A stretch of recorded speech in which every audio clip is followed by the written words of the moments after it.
Dasturimizni rasmiy xabar bilan boshlaymiz. Xalq deputatlari Namangan viloyat kengashining 16-sessiyasi bo'lib o'tdi. Sessiya kun tartibida xalq deputatlari Namangan viloyati kengashi tomonidan bir qator masalalar tinglanib, muhim qarorlar qabul qilindi. Batafsil muxbirimiz lavhasida tanishasiz. Sessiyani Xalq deputatlari viloyat kengashi raisi Solijon Mo'minov olib bordi. Deputatlar sessiya kotibi kun tartibi va reglamentini tasdiqladilar. Shundan so'ng kun tartibidagi masalalar ko'rib chiqildi. Dastlab Namangan viloyati hokimi Shavkatjon Abdurazzoqov viloyatni ijtimoiy-iqtisodiy rivojlantirish bo'yicha joriy yilda amalga oshirilgan ishlar va 2026-yildagi ustuvor vazifalar yuzasidan hisobot berdi. Shuningdek, investitsiya va tadbirkorlik muhitini yanada yaxshilash chora-tadbirlari to'g'risidagi prezident qarorining viloyatdagi ijrosiga alohida to'xtaldi. Barcha manbalar hisobidan 10.6 trillion so'm mablag'lar viloyatimizga ajratilgan. Joriy yilning 11 oyi yakuni bilan viloyatda sanoat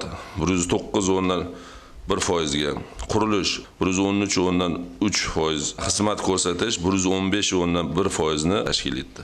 Yil yakuni bilan yalp hududiy mahsulot hajmi 107.3%ni o'tgan yilga nisbatan tashkil etib, 80.7 trillion so'mga yetishi kutilmoqda. Bunda sanoat hajmi 38 trillion so'mni, o'sish sur'ati 9%, xizmat ko'rsatish hajmi 55.4 trillion so'mni, qishloq xo'jaligi 41.1 trillion so'mni, qurilish ishlari 13.5 trillion so'mni tashkil etib, o'tgan yilning mos davriga nisbatan 115% tashkil etadi.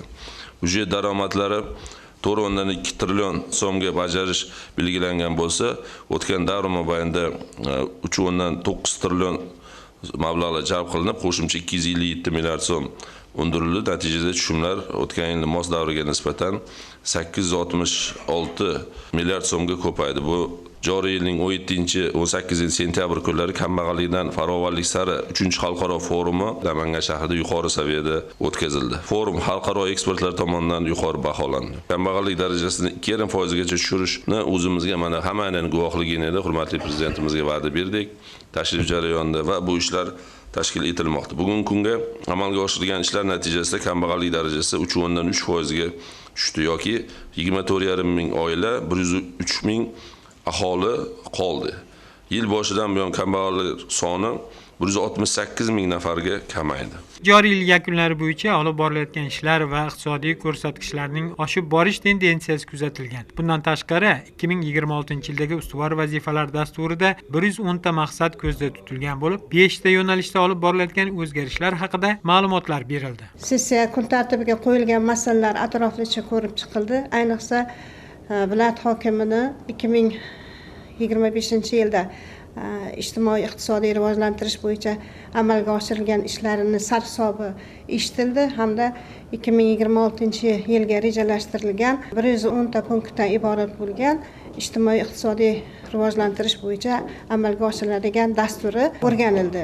Hamda mana shu dasturda eng asosiy ko'zlangan 5 ta ustuvor yo'nalishni amalga oshirish bo'yicha qo'yilgan masalalar, maqsadlar o'rganildi. Sessiyada Namangan viloyati prokurori Umirbek Madrahimov, viloyat ichki ishlar boshqarmasi boshlig'i Shuhrat Aliyevlarning viloyatda qonuniylikni mustahkamlash, huquq tartibotni kuchaytirish hamda jinoyatchilikning oldini olish borasida olib borilayotgan ishlar va ularning samarasi haqidagi axborotlari tinglandi. Kun tartibidan o'rin olgan muhim masalalar, ya'ni mahalliy byudjetning joriy yil 6 va 9 oylik ijrosi, mahalliy byudjetning O'zbekiston Respublikasining Hisob palatasi tomonidan 2026-yil uchun shakllantirilgan loyihasi ko'rib chiqilishi natijasida aniqlangan kamchiliklarni bartaraf etish, har bir tuman shaharning ixtisoslashuvi bo'yicha sanoat, qishloq xo'jaligi va xizmat ko'rsatish sohalarida tadbirkorlikni rivojlantirishga qaratilgan 2 bosqichli loyihalarga, shuningdek, xalq deputatlari Namangan viloyat kengashining ayrim qarorlariga o'zgartirish kiritish, kambag'allikdan farovonlik sari dasturiy ijrosini ta'minlash borasidagi ishlar xususida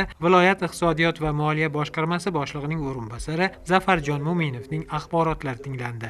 Viloyat adliya boshqarmasi boshlig'ining birinchi o'rinbosari Ulug'bek Ismatullayev o'zboshimchalik bilan egallab olingan yer uchastkalari hamda ularga qurilgan binolar va inshootlarga bo'lgan huquqlarni e'tirof etish to'g'risidagi masala bo'yicha axborot berdi. Shundan so'ng deputatlar O'zbekiston Respublikasi prezidentining tegishli qarori bilan bolalar saratoniga qarshi kurashish bo'yicha tasdiqlangan konsepsiyaning Namangan viloyatidagi ijrosi yuzasidan viloyat Sog'liqni saqlash boshqarmasi boshlig'i Abdulhodiy Imidovning hisobotini eshitdilar. Ijtimoiy himoya milliy agentligi Namangan viloyati boshqarmasi boshlig'ining o'rinbosari Alisher Sheraliyev joriy yilning 9 oylik yakunlari yuzasidan hisobot berdi. O'zbekiston Respublikasi Vazirlar Mahkamasi huzuridagi Energiya samaradorligi agentligi mas'ul xodimi Shohjahon Islomovning Osiyo taraqqiyot bankining institutsional ijtimoiy infratuzilmaning yashil qayta jihozlanishi bo'yicha loyiha konsepsiyasini viloyatga tatbiq etish va xorijiy investitsiya mablag'lari hisobidan yangi o'ziga xos imkoniyatlar yaratish bo'yicha takliflari ham ko'rib chiqildi.